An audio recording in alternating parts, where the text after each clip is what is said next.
संसद की नई बिल्डिंग के उद्घाटन को लेकर सियासत अब और तेज हो गई है। इस बीच कांग्रेस समेत विपक्ष के 19 दलों ने बुधवार को कहा कि वे संसद के नए भवन के उद्घाटन समारोह का सामूहिक बहिष्कार करेंगे, क्योंकि मौजूदा सरकार में संसद से लोकतंत्र की आत्मा को निकाल दिया गया है।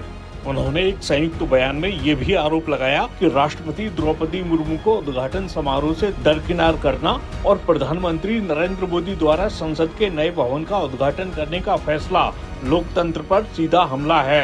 आपको बता दें कि कांग्रेस, तृणमूल कांग्रेस, आम आदमी party, DMK, Samajwadi party, Janata Dal United, राष्ट्रीय जनता दल समेत इन विपक्षी दलों ने इस मामले पर संयुक्त बयान जारी किया है। अब आपको इस मामले में सामने आए अलग अलग बयान भी सुना देते हैं। देश के प्रधानमंत्री जी 28 मई को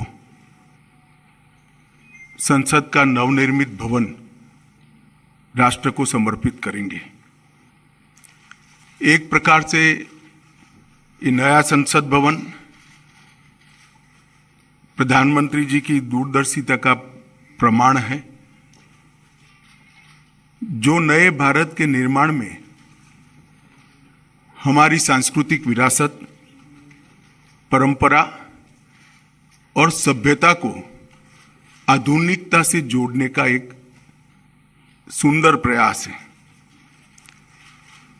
इस नई संरचना को रिकॉर्ड समय में बनाने के लिए करीब 60,000 के आसपास श्रम योगियों ने अपना योगदान दिया है। इस अवसर पर प्रधानमंत्री जी इस सभी श्रम योगियों का सम्मान भी करेंगे।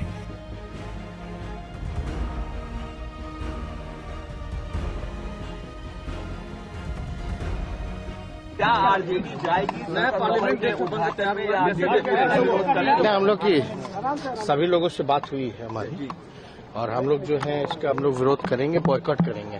तो पहला सेशन हम लोगों का मानना है कि राष्ट्रपति जी जो है उनसे जो है उद्घाटन कराना चाहिए था, क्योंकि पार्लियामेंट के जो हेड होते हैं एक तरह से वो राष्ट्रपति ही होते हैं, और उनसे ना करा करके ये कहीं ना कहीं से राष्ट्रपति जी का अपमान जो है वो किया जा रहा है। तो हम लोग चाहते हैं कि पहला जो सेशन जो है, जो उद्घाटन जो भी हो रहा है, इसका सभी विपक्ष के दल मिल करके जो है बॉयकॉट कर। देखिए, ऐसा है कि नई संसद के उद्घाटन में देश की महामहिम राष्ट्रपति श्रीमती द्रौपदी मुर्मू जी को नहीं आमंत्रित करना, ये आदिवासी समाज का अपमान है, दलित समाज का अपमान है, पिछड़े समाज का अपमान है, वंचित समाज का अपमान है, और ये प्रदर्शित करता है कि भारतीय जनता पार्टी की मानसिकता आदिवासी, दलित और पिछड़ा विरोधी है। वरना संसद के उद्घाटन में अगर आप महामहिम राष्ट्रपति को ही नहीं बुला रहे हैं तो फिर क्या बचता है? क्या संदेश आप देना चाहते हैं? आपने महामहिम राष्ट्रपति का तो घोर अपमान किया ही है, साथ ही साथ इस देश के आदिवासियों का, दलितों का, वंचित समाज का घोर अपमान किया है। इसलिए आम आदमी पार्टी इस कार्यक्रम का बहिष्कार करेगी और नए संसद के उद्घाटन के कार्यक्रम में हम लोग नहीं जाएंगे। संसद भारत की पार्लियामेंट वो कौन बनाते हैं? राष्ट्रपति, काउंसिल ऑफ स्टेट्स राज्यसभा और लोकसभा, बस 3। भारत के महामहिम राष्ट्रपति, क्योंकि हमारा एक जो संविधान है और जो उसकी स्वरूप है, तो उसमें राज्यों का एक अपना अधिकार है।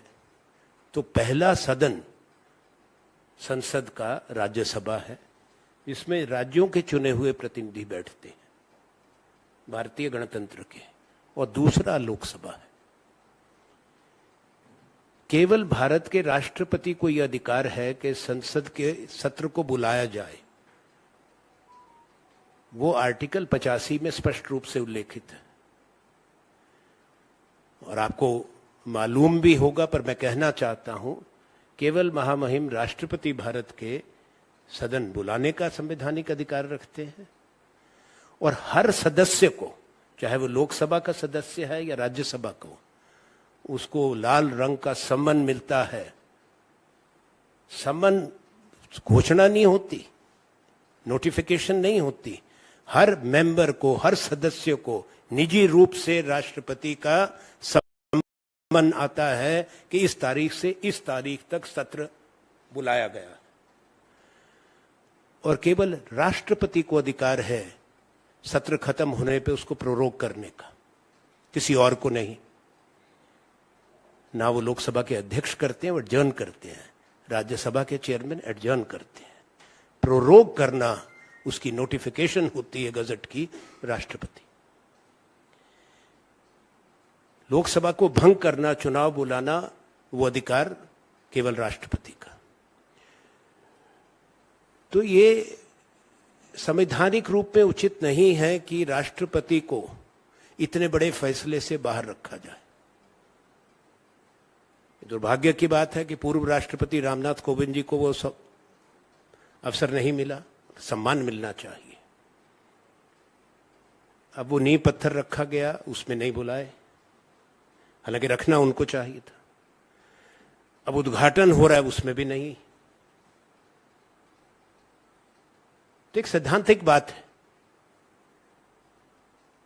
हमारा मत है कि संविधान का सम्मान नहीं हो रहा और ये न्यायोचित नहीं है। माननीय प्रधानमंत्री जी को, राष्ट्रपति जी को आग्रह करके सम्मान से बुलाना चाहिए। अच्छा, आप लोग कह रहे हैं इसको नहीं करना चाहिए, उनको करना चाहिए। भाई साहब, 2 डेट्स मैं आपको बताता हूं। एक डेट है शायद अगस्त 1975 की, हाँ, जब इंदिरा जी प्रधानमंत्री थी, उन्होंने पार्लियामेंट एनेक्स की इनॉग्रेशन की थी, ठीक है। दूसरी डेट है, जहां तक मुझे याद आता है, 87 की 15 अगस्त 87 में राजीव जी जब प्रधानमंत्री थे, उन्होंने पार्लियामेंट लाइब्रेरी की। तो आप मेरे को ये बताइए, आपको अगर संविधान के, कॉन्स्टिट्यूशन के आर्टिकल पढ़ने आते भी नहीं, इन्होंने 2-3 आर्टिकल गलत कोट किए है। जब मैंने उनको बोला, मैंने कहा one article deals with the subject of giving an assent to a bill, the other article deals with something else, तो उनको चुभा। उन्होंने कहा नहीं नहीं, ये नहीं, वो नहीं। ये होमवर्क करते नहीं अपना।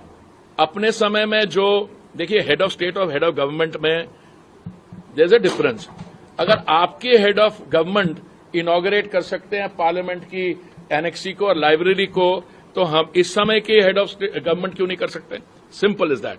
मुझे लगता है कि ये this was a very poor attempt at creating a diversion. हाँ जी, नहीं, वो सोनिया जी की तो मतलब she is in their time she was higher than the head of state और हेड ऑफ गवर्नमेंट। वो तो उसकी उनकी अलग बात है। वो तो गई थी, वो डॉक्टर मनमोहन सिंह जी के साथ, वो कहाँ गई थी? चेन्नई गई थी शायद, वहां पे भी उन्होंने कुछ, मैं उसमें नहीं पढ़ रहा। देखिए, मैं समझता हूं, मुझे तो इस मंत्रालय के साथ जुड़े हुए कोई 6 साल हो गए। मैं समझता हूं, मैं अब देख रहा हूं देश में कोई 600 ऐसे प्रोजेक्ट्स हैं जो इनके नेताओं के नाम पे हैं। हमारे यहां तो कुछ ऐसा नहीं होता। अगर हम बात करते हैं प्रधानमंत्री आवास योजना की, तो ये प्रधानमंत्री, किसी एक व्यक्ति का नाम नहीं होता है। तो इसलिए ये है, तो ये पार्लियामेंट हो गया, कोई और प्रायोरिटी